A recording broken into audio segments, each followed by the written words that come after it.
भोपाल से प्रस्तुत हैं प्रादेशिक समाचार। नमस्कार, समाचारों के साथ मैं जितेंद्र रघुवंशी। पहले मुख्य समाचार। प्रधानमंत्री नरेंद्र मोदी आज अखिल भारतीय कानून मंत्री और कानून सचिवों के उद्घाटन सत्र को संबोधित करेंगे। प्रदेश का 67वां स्थापना दिवस जन उत्सव के रूप में मनाया जाएगा। सप्ताह भर होंगे विभिन्न आयोजन। राज्य सरकार ने कहा है कि रबी फसल की बोवनी के लिए उपलब्ध है पर्याप्त उर्वरक। और बांग्लादेश में एशिया कप महिला क्रिकेट प्रतियोगिता के फाइनल में भारत का मुकाबला श्रीलंका से होगा। अब समाचार विस्तार से। प्रधानमंत्री नरेंद्र मोदी आज सुबह लगभग 10:30 बजे वीडियो कॉन्फ्रेंस के माध्यम से अखिल भारतीय कानून मंत्री और कानून सचिवों के उद्घाटन सत्र को संबोधित करेंगे। कानून और न्याय मंत्रालय 2 दिन का यह सम्मेलन गुजरात के एकता नगर में आयोजित कर रहा है। इस सम्मेलन का उद्देश्य भारतीय विधिक और न्यायिक प्रणाली से जुड़े मुद्दों पर चर्चा के लिए नीति निर्धारकों को मंच उपलब्ध कराना है। कानून और न्याय मंत्रालय ने कहा है कि सम्मेलन में त्वरित और किफ़ायती न्याय के लिए मध्यस्थता जैसे वैकल्पिक विवाद समाधान तंत्र पर चर्चा होगी। प्रदेश का 67वां स्थापना दिवस जन उत्सव के रूप में मनाया जाएगा। स्थापना दिवस पर कार्यक्रमों की श्रृंखला में 1 नवंबर को सभी जिलों में जन अभियान परिषद के सहयोग से प्रभात फेरी निकाली जाएगी। दोपहर 1 बजे सभी जिलों में जन सेवा अभियान, स्वीकृति पत्र और अन्य लाभों के वितरण का कार्यक्रम होगा। प्रदेश के 52 जिलों में लगभग 50 लाख पात्र हितग्राही इस कार्यक्रम से जुड़ेंगे। शाम को भोपाल के लाल परेड ग्राउंड में पार्श्व गायक जुबीन नौटियाल की प्रस्तुति होगी। इस कार्यक्रम में 2 नवंबर को सभी जिलों में लाडली लक्ष्मी योजना की लाडलियों और उनके माता पिता के सम्मेलन किए जाएंगे। 3 नवंबर को सभी जिलों में स्वच्छता गतिविधियां और महत्वपूर्ण स्थलों पर 67 दीप प्रज्वलित किए जाएंगे। 3 नवंबर से ही ग्रामीण खेल प्रतियोगिताओं और व्यंजन प्रतियोगिताओं का भी आयोजन होगा। 4 नवंबर को एक जिला एक उत्पाद पर प्रदेश के सभी जिलों में गतिविधियां संचालित होंगी। 5 नवंबर को प्रदेश के गौरव पर केंद्रित नाटक, लोक नृत्य और जननायकों पर केंद्रित प्रतियोगिताएं होंगी।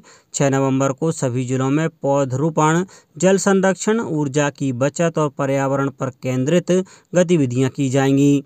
कार्यक्रमों की श्रृंखला में 7 नवंबर को सभी जिला मुख्यालय और राज्य स्तर पर पुरस्कार वितरण कार्यक्रम होंगे। अंतर्राष्ट्रीय हाथ धुलाई दिवस 15 अक्टूबर को प्रदेश की सभी शासकीय शालाओं में स्वच्छता पर आधारित जागरूकता गतिविधियां होंगी। कक्षा 12वीं तक के विद्यार्थी साबुन और पानी से हाथ धोने के सही तरीकों को प्रदर्शित भी करेंगे। इस वर्ष कार्यक्रम की मुख्य थीम एवं विषय सभी हाथों की स्वच्छता के लिए एकजुट हों, unite for universal hand hygiene रखी गई है। संचालक राज्य शिक्षा केंद्र श्री धनराजू एस ने सभी जिला कलेक्टर्स को विश्व हाथ धुलाई दिवस पर समुचित गतिविधियां करने के निर्देश दिए हैं।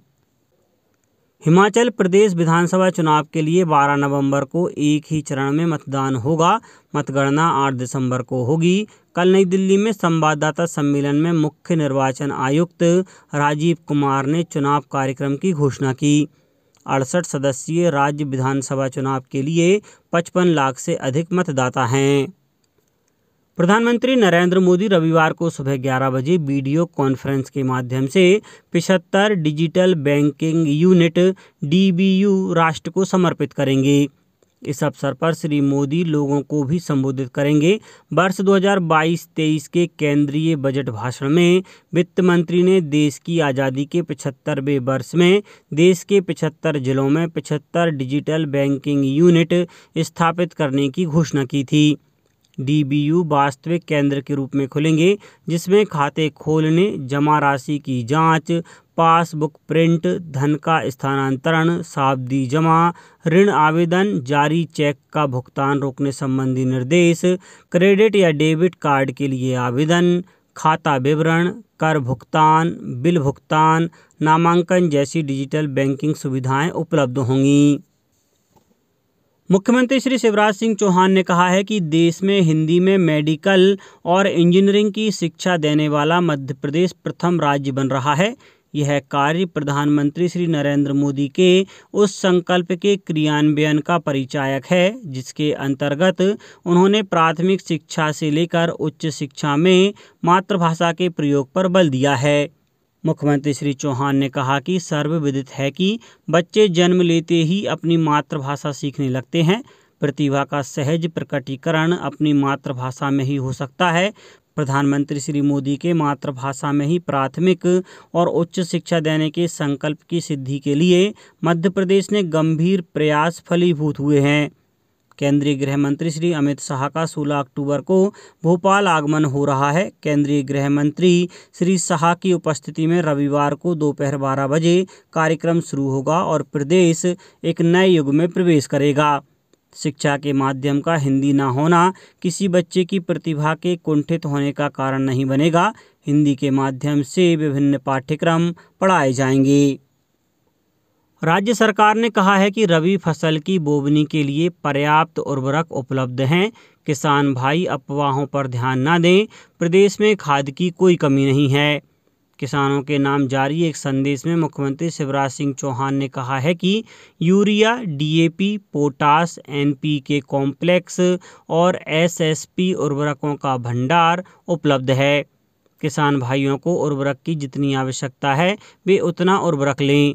मुख्यमंत्री श्री चौहान ने कहा कि यदि कोई गड़बड़ी होती है, जैसे कोई अधिक मूल्य में उर्वरक देता है, तो इसकी सूचना दूरभाष क्रमांक 0755267840 पर दी जाए। किसानों की परेशानी तत्काल दूर की जाएगी और दोषियों के विरुद्ध कठोरतम कार्रवाई की जाएगी। थोक मूल्य सूचकांक पर आधारित मुद्रास्फीति सितंबर महीने में कम होकर 18 महीने के निचले स्तर 10.7% पर आ गई। अगस्त में थोक महंगाई दर 12.41% पर थी, लेकिन यह लगातार 18 महीने से दोहरे अंक में बनी हुई है। वाणिज्य और उद्योग मंत्रालय के जारी आंकड़ों के अनुसार खाद्य पदार्थों की कीमत में कमी के कारण थोक मुद्रास्फीति में कमी आई है। खाद्य मुद्रास्फीति पर आधारित थोक महंगाई दर इस वर्ष अगस्त के 9.93% के मुकाबले सितंबर में घटकर 8.08% पर आ गई। राज्य शासन की सतर्कता और प्रभावी उपायों से प्रदेश में लंपी चर्म रोग काफ़ी हद तक काबू में कर लिया गया है। प्रदेश के 31 जिले अगस्त सितंबर में इसकी चपेट में आ गए थे। शासन द्वारा लगातार टीकाकरण, पशुपालकों को समझाइश और पशुपालन विभाग के चिकित्सकों और वरिष्ठ अधिकारियों द्वारा ग्रामीण इलाकों के सतत भ्रमण से बीमारी पर अंकुश लगा है। प्रदेश में 13 अक्टूबर तक 20,874 गोवंश लंपी रोग से प्रभावित हो चुके हैं। इनमें से 18,351 पशु रोग मुक्त हो चुके हैं। वहीं मृत पशुओं की संख्या 336 है। अब तक 17,21,585 पशुओं का टीकाकरण हो चुका है। बांग्लादेश में एशिया कप महिला क्रिकेट प्रतियोगिता के फाइनल में आज भारत का मुकाबला श्रीलंका से होगा। मैच सिलहट में भारतीय समय अनुसार दोपहर 1 बजे शुरू होगा। सेमीफाइनल में भारत ने थाईलैंड को हराकर 8वीं बार फाइनल में प्रवेश किया। दूसरे सेमीफाइनल में श्रीलंका ने पाकिस्तान को 1 रन से पराजित किया। अंत में मुख्य समाचार एक बार फिर। प्रधानमंत्री नरेंद्र मोदी आज अखिल भारतीय कानून मंत्री और कानून सचिवों के उद्घाटन सत्र को संबोधित करेंगे। प्रदेश का 67वां स्थापना दिवस जन उत्सव के रूप में मनाया जाएगा। सप्ताह भर होंगे विभिन्न आयोजन। राज्य सरकार ने कहा है कि रबी फसल की बोवनी के लिए उपलब्ध है पर्याप्त उर्वरक। और बांग्लादेश में एशिया कप महिला क्रिकेट प्रतियोगिता के फाइनल में भारत का मुकाबला श्रीलंका से होगा। इस बुलेटिन में इतना ही। घर पर रहिए, सुरक्षित रहिए और सुनते रहिए प्रादेशिक समाचार। नमस्कार।